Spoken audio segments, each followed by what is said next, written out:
High, good morning guys. দেখতে পাচ্ছ friends, ভগবানের লীলা। গরমের দিন কি কোনোদিন কুয়াশা লাগতে দেখেছো? দেখো আজকে কুয়াশা লেগে গেছে প্রচণ্ড। যতটা বেলা বাড়ছে তত বেশি কুয়াশা বাড়ছে। জানি না যে এই দৃশ্য এবং কেন এইরকম হচ্ছে, এবং লাইফে ফার্স্ট টাইম, জীবনে প্রথমবারে এইরকম দৃশ্য দেখতে পাচ্ছি। হ্যালো বন্ধুরা, তোমাদেরকে সকলকে শুভেচ্ছা জানাই আমার ইউটিউব চ্যানেল পক্ষ থেকে।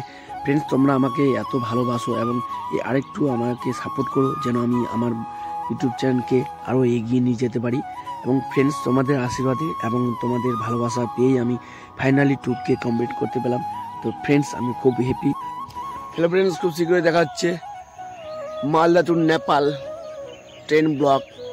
তো অবশ্যই তোমাদের সাথে তুলে ধরবো, কারণ আমরা 24 তারিখ রাত্রি 2টোর দিকে বেরোবো বাড়ি থেকে মালদা রেলওয়ে স্টেশন, এবং সকাল 5টা থেকে আমাদের ট্রেন রয়েছে। সেখান থেকে ট্রেনে করে চেপে আমরা চলে যাব নেপাল কান্ট্রির উদ্দেশ্যে। তো ফ্রেন্ডস, ওখানে 2 দিন থাকবো এবং তোমাদের সাথে মানে ব্লগের মাধ্যমে তোমাদের ঘুরে দেখানোর চেষ্টা করব আমরা কিসের জন্য যাচ্ছি এবং কেন যাচ্ছি এবং কজন যাচ্ছি, কী করতে যাচ্ছি, তা সম্পূর্ণ তোমরা দেখতে পাবে আমার এই ব্লগের মাধ্যমে। অবশ্যই তোমরা সেই ব্লগটা দেখার জন্য অবশ্যই ওয়েট করো, এবং খুব সঙ্গে দেখা হচ্ছে বুধবার 24 তারিখ ভোর 2টোর দিকে। তো টাটা, বাই বাই, ভালো থেকো, সুস্থ থেকো এবং চ্যানেলকে এগিয়ে নিয়ে যাওয়ার চেষ্টা করো। Thank you so much friend, ভালো থাকবে, সুস্থ থাকবে।